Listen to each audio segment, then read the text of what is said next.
नमस्कार दोस्तों, आप सभी का स्वागत है हमारे YouTube चैनल पर, जिसमें मैं आपको अर्थशास्त्र पढ़ाने जा रहा हूं। ये हमारा पहला वीडियो है।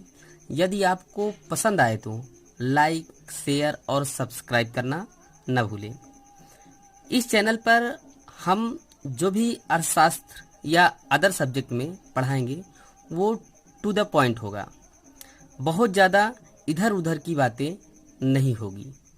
तो सबसे पहले हम समझते हैं अर्थव्यवस्था का आधार क्या है। अर्थव्यवस्था के आधार को समझने के लिए दो चीज़ों को समझना पड़ेगा। अर्थव्यवस्था का जो आधार है वो मेनली दो चीज़ों से बना हुआ है, उत्पादक और उपभोक्ता से। अब सवाल उठता है कि उत्पादक क्या है और उपभोक्ता क्या है। तो उत्पादक में से वो व्यक्ति जो किसी वस्तु या सेवा का उत्पादन करते हैं उन्हें उत्पादक कहा जाता है। इसे समझने के लिए यूँ समझ सकते हैं, किसी वस्तुएं या सेवाएं इनका जो उत्पादन करते हैं उन्हें उत्पादक कहा जाता है।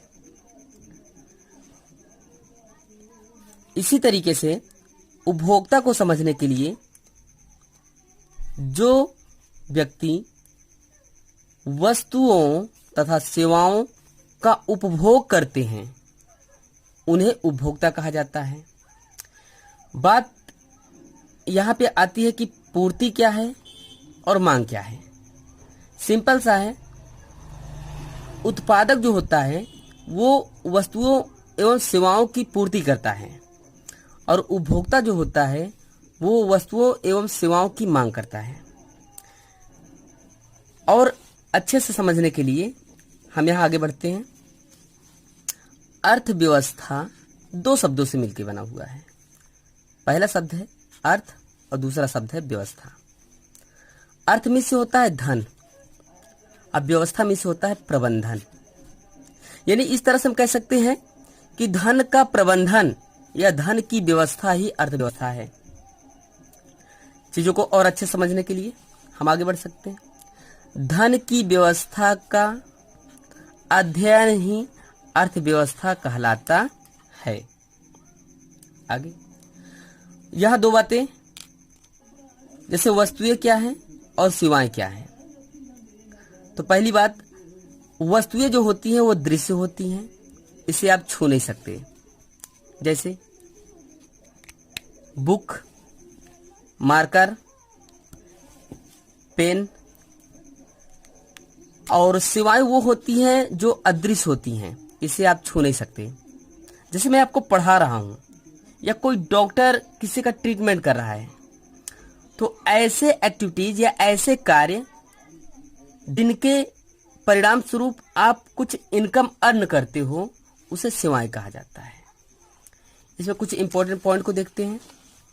इंपॉर्टेंट पॉइंट इसमें पहला है, मांग का संबंध उपभोक्ता से है। बिल्कुल, यहां पे हमने देखा था मांग का संबंध उपभोक्ता से है। ओके। और दूसरा, पूर्ति का संबंध उत्पादक से है। पूर्ति का संबंध उत्पादक से है। आगे अब सवाल उठता है, मांग क्या है। मांग को समझने के लिए उसकी परिभाषा को देखना पड़ेगा। सवाल यह है कि मांग क्या है। बहुत सिंपल है।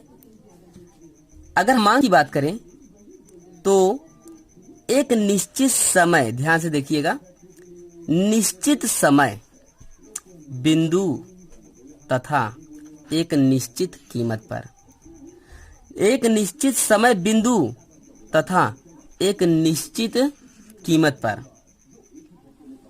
बाजार से उपभोक्ता द्वारा वस्तुओं तथा सेवाओं की खरीदी गई मात्रा को ही उस वस्तु की मांग कहा जाता है। कुछ बातें इसमें ध्यान देने योग्य हैं। एक निश्चित समय बिंदु, यानी समय भी निश्चित होना चाहिए, तथा एक निश्चित कीमत पर बाजार से उपभोक्ता द्वारा क्योंकि वस्तु को कौन खरीदेगा? उपभोक्ता। उपभोक्ता द्वारा वस्तुओं तथा सेवाओं की खरीदी गई मात्रा को ही उस वस्तु की मांग कहते हैं। और आगे बढ़ते हैं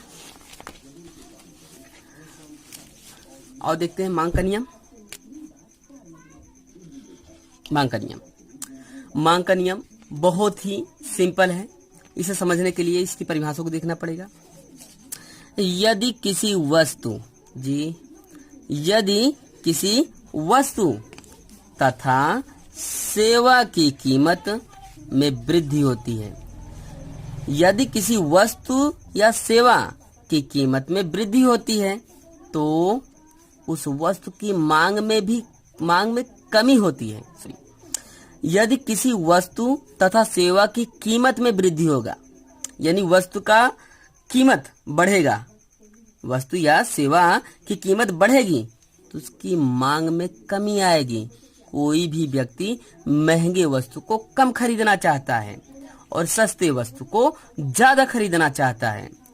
या इसी को आगे बढ़ा के इस तरह कह सकते हैं, यदि वस्तु की कीमत में कमी होती है यानी चीजें सस्ती हो गई तो वस्तु की मांग में वृद्धि होती है। सिंपल से फार्मूले में समझना है तो ये जो एक्स माल है या एक्स, अगर इसका प्राइस बढ़ेगा तो डिमांड घटेगा और अगर इसकी प्राइस में गिरावट आएगी तो डिमांड बढ़ेगा।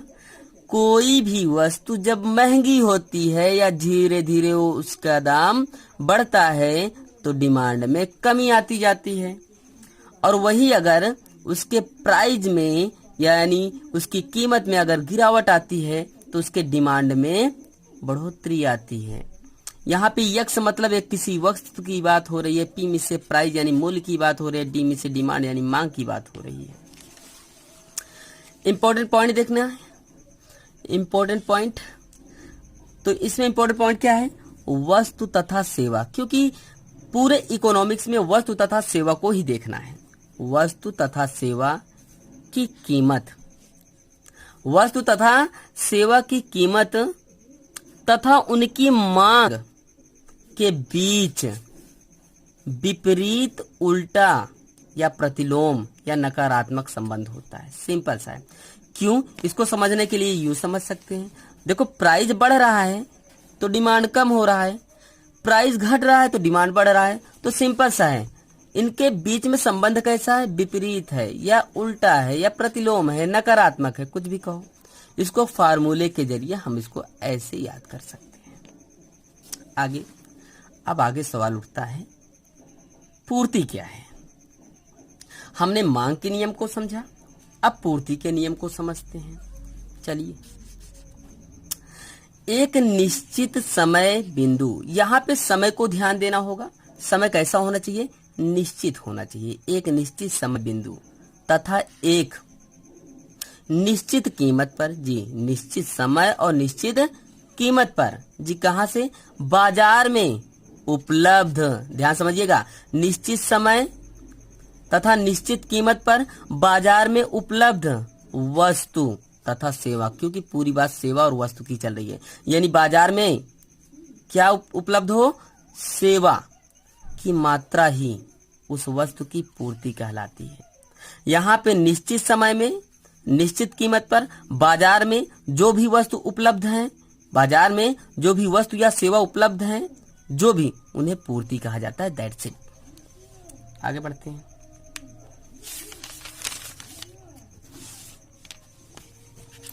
पूर्ति का नियम बड़ा सिंपल है। यदि किसी वस्तु की, पहले जैसे ही, यदि किसी वस्तु की जी कीमत में जी वृद्धि होगी जी, तो उस वस्तु की पूर्ति में भी वृद्धि होती है। बड़ी सिंपल सी बात है। यदि किसी वस्तु की कीमत में वृद्धि होती है, चलिए जी, दाम बढ़ गया, तो कह रहा है अगर दाम बढ़ेगा यानी मूल्य बढ़ेगा तो वस्तु की पूर्ति में भी वृद्धि होगी। जी कैसे पूर्ति में? क्योंकि जब किसी को ज्यादा फायदा होगा तो उसकी सप्लाई बढ़ा देगा, यानी उसकी पूर्ति बढ़ा देगा। यदि उसको कम फायदा होता है, यानी उसे बेनिफिट कम होता है या प्रॉफिट कम होता है, तो उस अवस्था में वो पूर्ति को कम कर देता है। चीजों को आगे समझते हैं। यदि किसी वस्तु की कीमत में वृद्धि हो गई जी, तो क्या हुआ, तो उस वस्तु की पूर्ति में भी वृद्धि हो गई। चलिए जी, फायदा हो रहा है और पूर्ति करते हैं, क्या दिक्कत है। यदि किसी वस्तु की कीमत में जी वस्तु सस्ता हो गया जी, कमी हो गई, तो क्या हो गया, तो कीमत में कमी होती है तो उस वस्तु की पूर्ति में भी कमी हो गई। चलिए जी, फायदा कम हो रहा है तो क्या मतलब है ज्यादा प्रोडक्शन करने का, कम प्रोडक्शन करते हैं। फायदा ज्यादा हो रहा है और जी किसी वस्तु की कीमत में वृद्धि हो गई, तो चलिए जी और उत्पादित करते हैं और प्रोडक्शन करते हैं, यानी पूर्ति बढ़ा दिया जाएगा। वस्तु की कीमत में क्या हो गई, कमी हो गई, फायदा कम हो रहा है, लोग सस्ते में खरीद रहे हैं, तो क्यों परेशान हो, तो वस्तुओं की पूर्ति में भी कमी हो जाएगी। इसको सूत्र के द्वारा ऐसे समझ सकते हैं, या ऐसे रिलेशन को समझना है तो ऐसे समझ सकते हैं कि भैया जब प्राइस बढ़ेगा ना तो प्रोडक्शन भी बढ़ जाएगा, यानी सप्लाई भी बढ़ जाएगा, और जब प्राइस कम होगा ना तो भाई प्रोडक्शन कम होगा तो सप्लाई भी कम हो जाएगा। इसको सूत्र के द्वारा ऐसे समझ सकते हैं। सिंपल शब्दों में अगर कहा जाए कि पीएक्स का, यानी कि किसी भी वस्तु के मूल्य का सीधा सा संबंध सप्लाई से होता है। That's it. तो आज का हमारा क्लास यहीं पे ख़त्म होता है। हम ये पहला वीडियो लेके आए थे, कोशिश थी कि टू द पॉइंट ही आपको पढ़ाया जाए। अगर हमारा वीडियो आपको पसंद आए तो हमारे वीडियो पे आप कमेंट करना ना भूलें, और अगर आपको ऐसे ही वीडियो चाहिए तो आप कमेंट में लिखिए। हम ऐसे ही और कई सारी वीडियो अपलोड करेंगे। ये हमारा पहला वीडियो है। हम चाहेंगे कि आप हमारा मनोबल बढ़ाइए, कमेंट, लाइक और शेयर करके। धन्यवाद।